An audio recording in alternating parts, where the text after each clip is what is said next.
that you live. The way it's talking, I can't help but give in. You said there's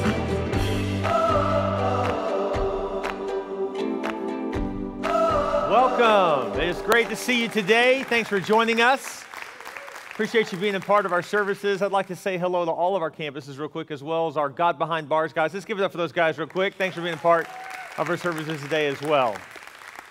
I want to say hello to our television audience too. Thanks so much for being a part of our services. You know, we're concluding today our series. It's sort of the series finale on Stop Talking and Start Doing. We've been talking about Joseph and how God used him powerfully to change the lives of those, and not only for all of Israel, but also for all of Egypt and really the entire Middle East. In the same way, God wants to use you powerfully to change people's lives as well. If you got your outlines, pull those out if you would. And we want to start off today with our mission as a church, what we are all about. Our mission is to take as many people to heaven as we can before we die, period. That's what we're all about around here at Church Unlimited. We just want to remind you again, that's why we do what we do. That's why we ask you to invite people to church, bring them. That's why we're starting churches around the world. That's why we're doing mission work around the world, as well as locally, is because we want to take as many people to heaven as we can before we die, period. That's what we're all about. Well, today's message is called The Purpose of Your Dreams. You know, we've been talking about achieving your dreams.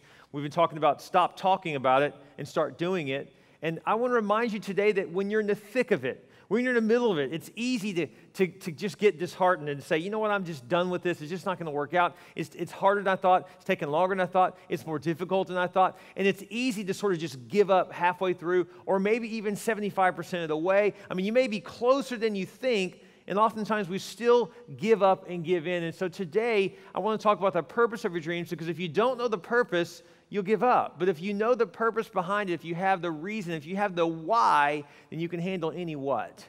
And so you got to have the why behind your what. So let's talk about that a little bit today. Again, pull out your outlines. We're looking at Joseph's story. Towards the end of the story, he's now achieved that dream. He's now fulfilling the mandate God gave him, the purpose that God gave him, which was to rise up and be a great leader. He thought his brothers would just bow to him one day and that he would be a leader, but God had something so much bigger for him. He had no idea that he'd be the leader of the nation of Egypt. He would be right below the leader, that he would literally be the chief operating officer of the nation of Egypt. That's a big position. He did not see that coming, but he did see a vision that God gave him, a dream of doing great things with his life. And so that's a big deal that we understand that. There was a national magazine photographer that was given an assignment. These guys are run all over the country all the time, and he happened to be outside of Chicago, and he was just driving down the road, and someone had called him quickly and said, hey, get to this airstrip. There's a forest fire in Illinois, and we want you to get some great shots of it. He said, no problem. Where's the airstrip? They give him the directions.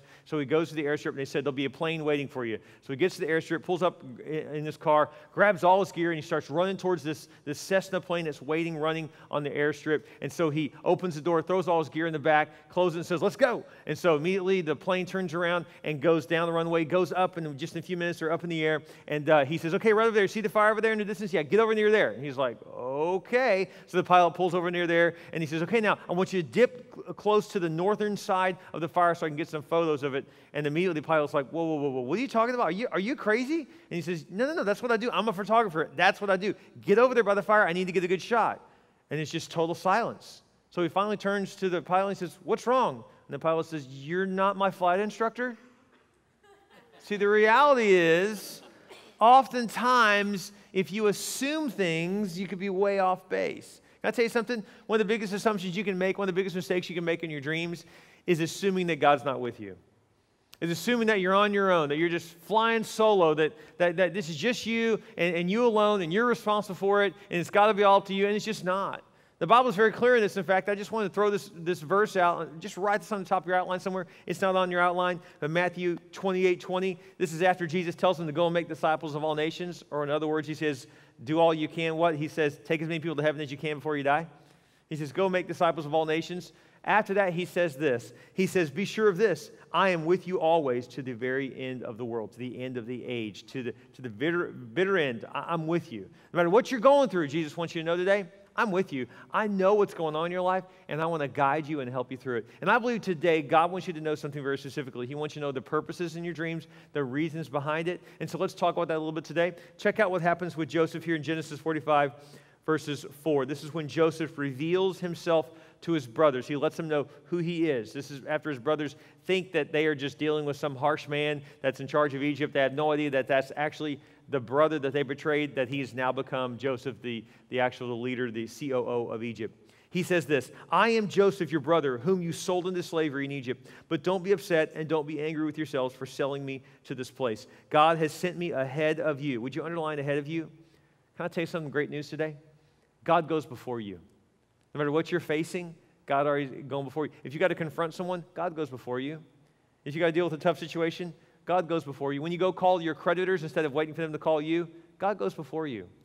Whenever you face that difficulty at work, God goes before you. Before you go take that final exam and you're real nervous about it, God goes before you. You need to know that God is with you no matter what you're going through. And he not only is with you, he actually goes ahead of you to prepare things for you. It says, God has sent me ahead of you to keep you and your families alive and to preserve many survivors. So it was God who sent me here, not you. And he is the one who made me an advisor to Pharaoh, the manager of his entire palace and the governor of all of Egypt. And so he says, hey, I want you to know that God was involved in all this. I know you feel bad right now because of you sold me into slavery, and that's certainly not a good thing. But God used all that. I got some great news for you today, too. How many of you guys need to hear this right now to know that whatever bad you've gone through, God's actually in all that, too? He doesn't cause it, but he's still in it. He's still with you. And even when things don't make sense and you've gone through some painful experiences, God actually goes before you in that too. But one of the first things we need to remember about our dreams, number one, is that your dream is not about rising above people. It's about saving people. Your dream is not about rising above people. It's not about you just being a big leader and being a big shot that does great. It's not about that. It's about you being a great leader. And I want to encourage you to hang in there and realize that the reason why God wants you to elevate your life to the next level is not so you can lord it over people. It's so you can lead those people, so you can help those people, so you can make a difference. That's why God wants you to be that big shot. And by the way, you know what a big shot is? A big shot's just a little shot that kept shooting. And so you just got to keep going. So be a little shot that keeps shooting so you can one day be a big shot. But why? So you can lord it over people, so you can demand things of people? No. So you can save people, so you can make a difference in people's lives, so you can help people. And that's ultimately what God has for all of us. He wants us to make a difference. He really, really does. Look at Genesis 45, verses 9 through 11. Now look what he tells him at this point. After he reveals who he is, he says, now hurry back to my father and tell him, this is what your son Joseph says. God has made me master over all the land of Egypt. So come down to me immediately. You can live in the region of Goshen, where you can be near me with all your children and grandchildren. I will take care of you there, for there are still 5 years of famine ahead of us. Otherwise you, your household, and all your animals will starve. Now this is important. Joseph at this point says, look, I'm your brother. You know, they're all freaking out. I mean, they're crying, they're hugging each other, they can't believe it, you know. And he says, okay, now here's what you need to do. Basically he says, so I'm your brother, I'm the one you bowed to, dream accomplished, basically, right? The dream that I had did get fulfilled. Now he doesn't say this to them because he want to rub it in their face or anything like that, but he basically says, that's why I'm here. The reason why God brought me here was to save you guys. Now here's what I want you to do. And then he says something that's very unique, that actually, if you understand your purpose, it shouldn't be unique at all. He immediately says, here's what I want you to do. Go get dad, go get all your family, and go get the youngest brother too, who was not with him at the time. He says, go get everyone, pack up your stuff, and come here. I'm going to take care of you. What's he saying? He's saying, I want to give of the resources I have to you. Number two, this is really important to understand this. If you want to know one of the biggest purposes behind the dream God has for you, if it really is about saving people, then become a giver. If it really is about saving people, then become a giver. This is really critical to understand this, that God does not elevate you to the position he gave you so you can utilize it all for you. God wants you to become a giver. Now, everyone thinks when I say giver, like, well, yeah, he's talking to the millionaire that comes to church here. First of all, as if there's 25 or 30 or 50 or 100 of them. There's not, right?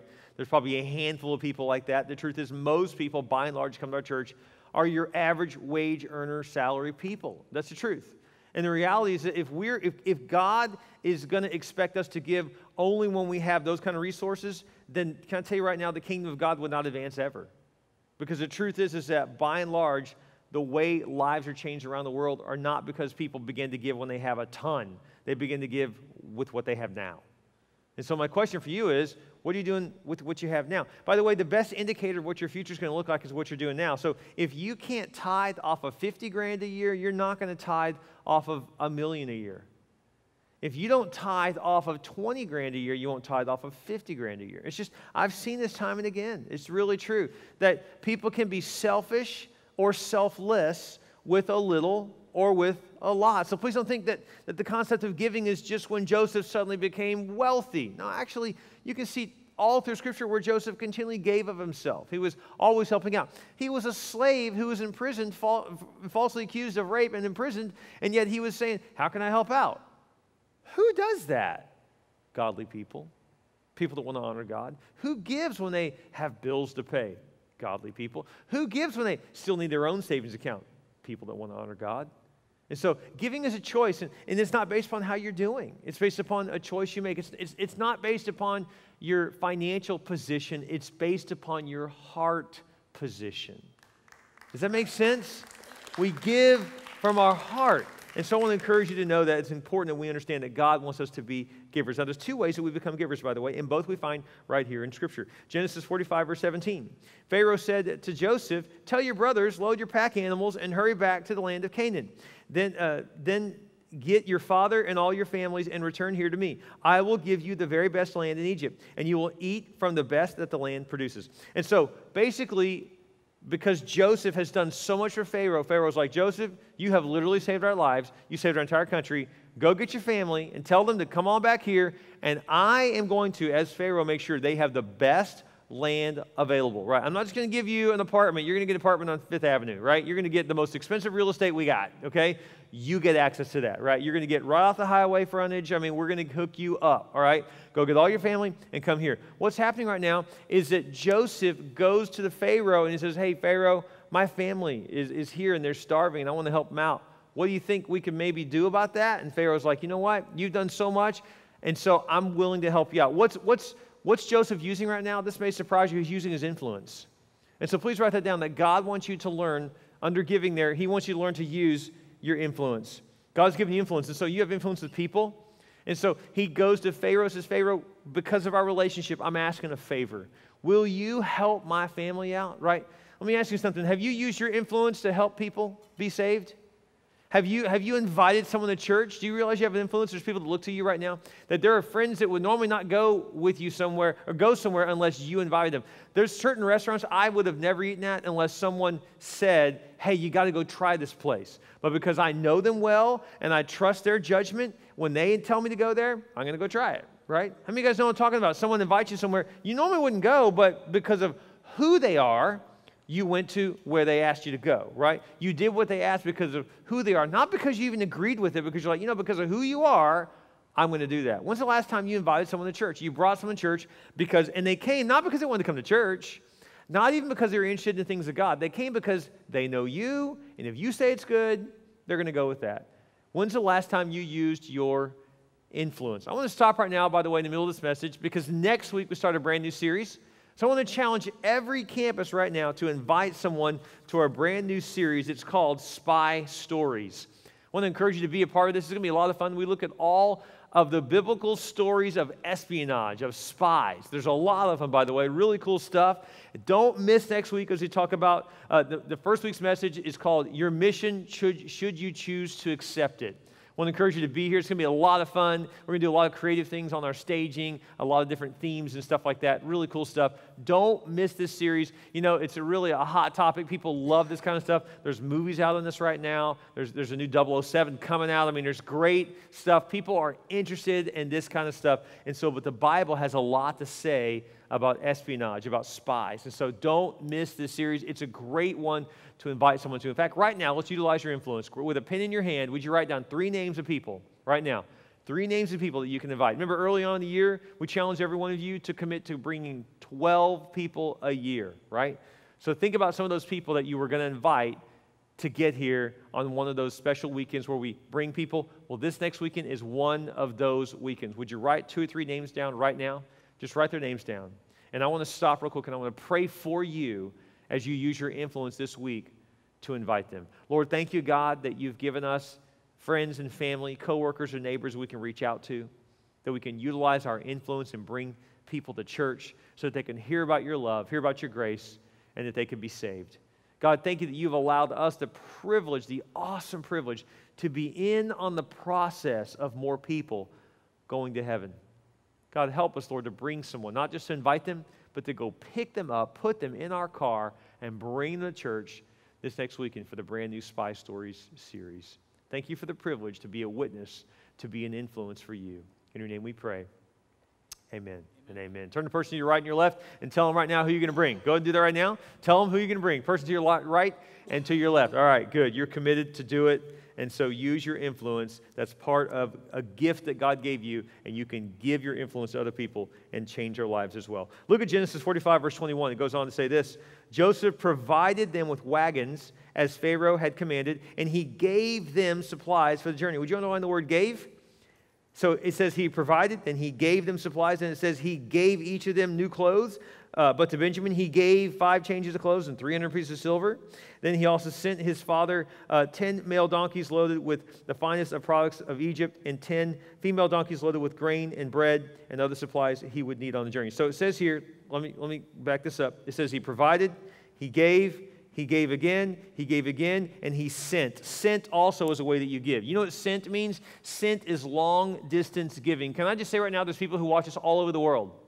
And maybe you never thought about this, but you can actually give by sending something. You can say, you know what, I believe in this ministry, and I want to send something. And that's going to be something that we continue to do as a church, is that we have partners that we're actually building, not only here, but around the world, that believe in the mission of our church so much that they will send something here so we can send out the gospel all around the world. So there's lots of ways to give. You probably already send something. Maybe some of you send something over to Africa. I know we do through World Vision, as well as other ministries. So sending is something that you see all throughout the Bible too, where people send resources, send help ahead, and that's important to do that. My brother-in-law is a missionary in Honduras. We actually support him as a church, and they do great work, and he's a surgeon. And he sent me an email the other day, really, really powerful, and he said, God always comes through right when you need him. You know what he told me? He said in the email, he said, you know what, we were out of surgical tools. They were literally using a Black & Decker saw that you get from Home Depot in surgery.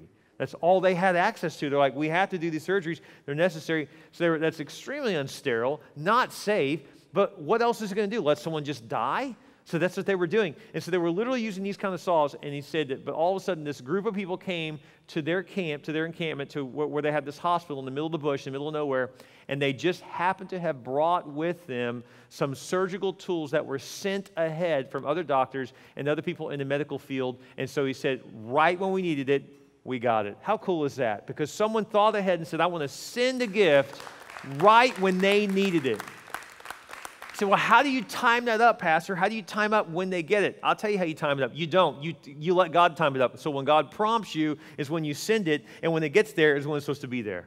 Does that make sense? So we're not supposed to worry about the timing on the receiving end. No, we're supposed to ask God about the timing on the sending end. God, do you have something for me to send? Maybe you're in the medical field, by the way, in this church, and God's leading you to help provide supplies that we can send to them in Honduras. I pray you approach me after church, or find one of our pastors after church and let us know what you do, because we will send it ahead. And so we believe that God calls all of us to send things ahead. We've sent books to soldiers that are in Iraq and Afghanistan. We've sent all kinds of things. We sent water years ago to the Katrina victims. Remember when all that happened years ago? Our church literally loaded up a huge airplane, and we sent 100,000 gallons of water to those that were in need, because we happen to have some inside information from people in the Navy that were in Coast Guard that were going over there, that said, if you'll get us water, we'll get it there immediately. Our water, this is according to them, beat FEMA's water getting there, because God's people responded. You never know the difference you can make when you obey God on the spot.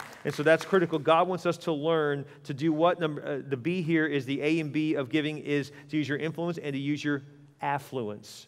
Now, you may not think you're affluent. You may think, I don't think I'm affluent. I'm not rich. I don't have a lot of resources. But actually, if you live in America, you are incredibly wealthy.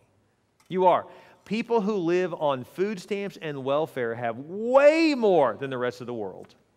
It's really true. So you can say, man, I'm broke. When you may be broke in American terms, but you're not broke. You're just not. I mean, I just think it's funny that people that are literally living on the assistance of the government still have the ability to have $50 shoes on their feet with a pair that's left in the closet. with AC and the flat screen and the internet and a cell phone. So we're not broke, guys. I mean, we're just not. And by and large, those people are living far above that. So the reality is that we can make a difference. We can utilize our affluence to make a difference. There's a true story of a guy named Richard Simler. He was an executive at a company named Simco. And this particular company had one of its offices in Dallas, Texas. And he said that it was his job. He was a purchaser for the company. And he kept getting all these different purchase requests from all over the company for more filing cabinets. And so he added them all up. He's like, you know what? I just got this one, this one. He started to add them all up, and he realized that company-wide, people were asking for over $50,000 in filing cabinets. He's like, that is a lot of money. That's just ridiculous, right? And his job was to cut costs. So he was like, this just doesn't make sense. And finally, he began to think about his own office, and he realized, you know, I've got files. I've been filing stuff for years. I never purge my files. He realized, I literally never do that. So he decided before they bought any filing cabinets, they were going to instead create the first biannual, I'm going to get this right because this is exactly what they did, the first biannual company-wide Simco file inspection and clean out. And they did this, and people cleaned out their files. He said he ended up cleaning out his files too. He took everything from 4 files to 1 file in his office alone. He said by the end of it, not only did they not buy $50,000 worth of filing cabinets, actually, they gave several dozen away. Let me ask you something about your own life real quick. Are you sitting here telling me, I can't really give to missions and stuff? I just don't have it. That's funny because I bet in your back room it's piled up. I bet there's so much stuff that you literally have a pile that you're trying to get through in your garage or your back room or your office. But yeah, we say, I don't have anything, I just can't give. Now, that doesn't mean bring your piles up here to church. No, because God wants us to give Him our best, right? Isn't that funny how we do that? We always want something new from Target. We want to give something used to church. It's like, no. We give our best. What it does mean, though, is that we can probably slim up on some stuff and realize if I'll just live a little simpler, I could actually give more to make more of a difference. I know that may seem shocking to you, but you know what? Again, I want to mention my brother-in-law here. You know what they did? They sold everything they had, and they slimmed down to everything to just one, basically everything could go in the back of one car in a small trailer, and that's what they shipped to Honduras, you know, for them to be able to have stuff. They got rid of literally a whole house full of stuff. And then, so they can go do what? So they can go share the gospel with the world. They can make a difference in Honduras. They can bring, he can do surgery in the middle of nowhere. He can bring health care to people who don't have health care. So if they're willing to slim up their entire lives, we're not willing to cut back 5 or 10%? Really? So I want to challenge you on this, really. I really want to ask you this question. Are you telling me you really can't give anything? Because last time I checked, we had piles of stuff. So it should tell us how we consume and consume and consume rather than contribute and contribute and contribute. So maybe this is a challenge for all of us to say, maybe I can pull back a little bit in these areas so I can make a bigger difference in these areas instead. So I want to challenge you to ask that question. God, is there something I'm spending on that I could be giving to you? Is there a way I could be helping, right? The Bible actually says if you have 2 of something, give 1 away, right? So maybe you have an extra bedroom set and there's some single mom who could really use it. Maybe you have an extra washer and dryer and there's some young married couple that just got married and they really can't afford that. You can just give them your set. Maybe there's someone, before you go trade in your car, which you're only going to get about 2 car payments for it anyways, why don't you just give your car to the church? I promise you, we know people that can use your car. We give away cars all the time around here to people that need them. And not because people come ask for them, because, no, we know how that works. We see through that real fast. Of people who are really struggling and really hurting and really need it, you'd be amazed how many times we reshuffle the deck and give cars to people. Things like that. We do it all the time around here. I don't know what God's leading you to do, but my point is this, is that He is leading you to do something. To use your influence and use your affluence to make a difference. And at the other end of the spectrum, it's not just about giving stuff away, but also, you get a paycheck every other week or every week or at least once a month. What are you doing with it? Are you using it all on yourself, or are you actually honoring God with that at the same time? I want to challenge you to say, God, what do you want me to give to you? Not just my tithe, but above and beyond my tithe to make a difference. Last time I checked in the Bible, one of the most powerful things about the book of Acts is how many times the people of God just sacrificed. They just sacrificed for God. So I want to just ask you, maybe God's leading you to become a sacrificer and to say, what are you willing to give to the Lord? What are you willing to do for God? What do you want to do for others? Because maybe someone's already done something for you. So we need to learn to be a giving people, because that's the real purpose in your dreams, is to utilize your influence, your affluence for the Lord. Look at Genesis chapter 50. Let's skip ahead in the story. This is after Jacob dies, Joseph's father. And now Joseph's brothers are nervous, thinking, oh, now that daddy's gone, you know that Joseph has the power to just crush us if he wants to. If he wants to take us out now, he can, because dad's gone. They were real paranoid because of what they did to him, because they'd sold him into slavery and lied this whole time. And so, but Joseph comes to him, and this is what he says. It says, but Joseph replied, don't be afraid of me. Am I God that I can punish you? You intended to harm me, but God intended it all for good. I love that line. Would you underline that? You intended to harm me, but God intended it all for good. He brought me to this position so I could save the lives of many people. What's he saying there? He's saying, I've got influence, right, in my position. No, don't be afraid. I will continue to take care of you and your children. That's him what? That's him using his affluence.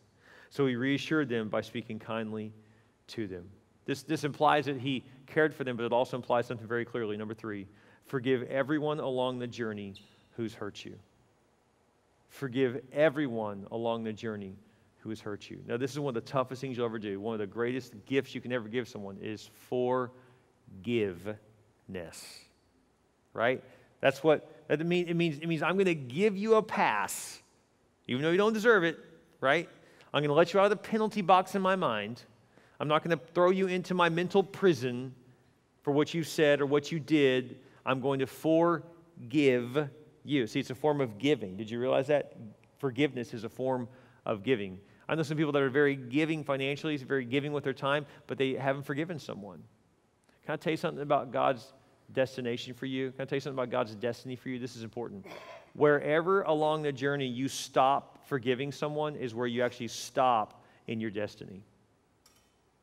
And so God has a plan for me, and I'm going along that plan. I'm honoring God, and God gives me the next step to take, and the next step to take. And this person hurts me here, and I forgive them, and I keep going. And this person hurts me here, and I forgive them, and I keep going. And this person hurts me. You know what? I don't want to forgive this person. This one makes me mad. Guess what? I'm stuck. I won't keep going. Wherever you stop forgiving, you actually stop God's blessing. You stop God's future for you, because God cannot elevate someone who is full of hate, who is full of anger, who is full of bitterness. God requires a clean vessel to use. If you want to be used of God, you've got to forgive everyone. Not just the person you think it's easier to forgive. Oh, I can forgive them, but not them. Oh, no, they don't deserve it.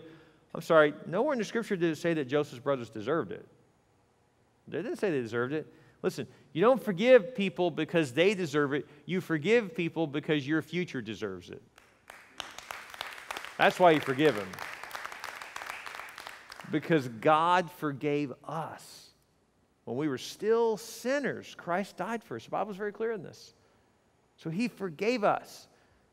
And if he can forgive us, we certainly can forgive others.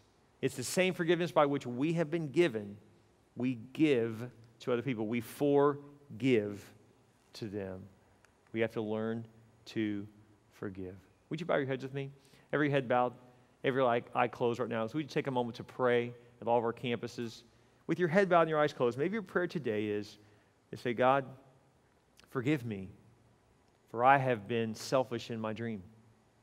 All I've thought about is what I can get, what I can receive, what I can have, the position I can hold. Never dawned on me, God, that the reason why you want to elevate me is not so I can just be a big shot. It's so that I can help others. So with your head bowed and your eyes closed, maybe your prayer today is to say, God, forgive me for not being a giver. Maybe today your commitment, maybe something you never thought you'd do, maybe today your commitment is to say, God, I'm going to choose to begin to bring the tithe to you.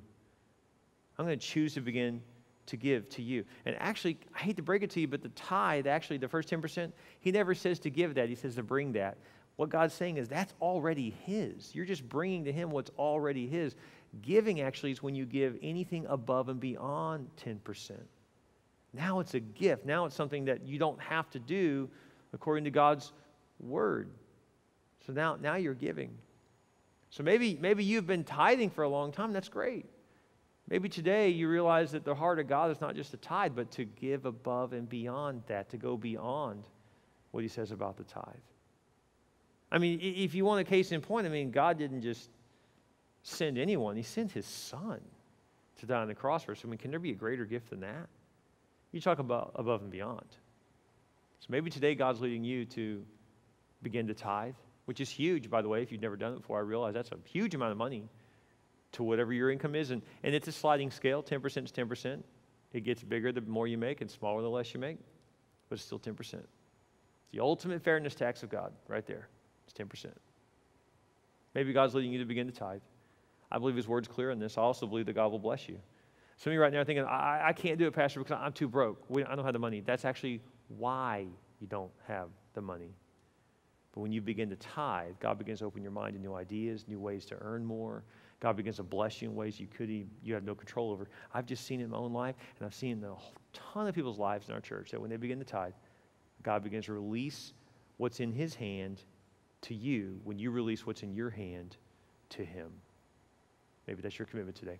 Maybe today your prayer is to say, Lord, forgive me for not using my influence. I have not been an inviter. I have not brought people to church. And I know that You've called me to change my family, to change my friends, to make a difference by giving them Christ. So maybe your prayer today is to say, Lord, I'm going to begin to bring people. Maybe it's both. Or maybe today in this prayer time, you need to forgive someone. Maybe God is speaking to you right now and saying it's time to let go of what they did to you, what they said about you, how they lied about you, how they hurt you. Maybe today you got to choose to say, Lord, forgive me for thinking I'm God, for thinking that I am the arbiter of truth. I'm the one who can say whether someone's right or wrong. Forgive me for holding as if I'm God the reins and saying I get to choose to forgive you or not forgive you. That is not my choice. Lord, You've forgiven them. I should forgive them too. Begin to see them through God's eyes and realize that, Lord, they were hurting and they hurt me.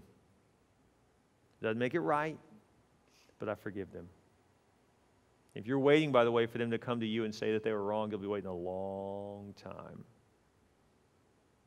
Don't let your life be held up from unforgiveness. Make the choice today to say, God, I forgive them. With your head bowed and your eyes closed, maybe you're here today and you've never trusted Christ before. You've never crossed that spiritual line to become a Christian. Here's how you do that. The Bible is very clear. Jesus actually says, I am the way, the truth, and the life. No one comes to the Father but through me. That means no one gets to heaven where God is without me. So with your head bowed and your eyes closed, you can receive Christ right now by praying a very simple prayer. In fact, we're going to pray it together out loud at all of our campuses to pray alongside those of you who are praying it for the first time. Would you pray this with me? You can say, Dear Jesus, I realize I need You. I believe You died for me. You paid the price for my sins. And You rose again. Please come into my heart. I repent of my sins. Be my Lord and be my Savior. Thank You, Jesus, for saving me. In Jesus' name, amen. Isn't God good? His word is so true.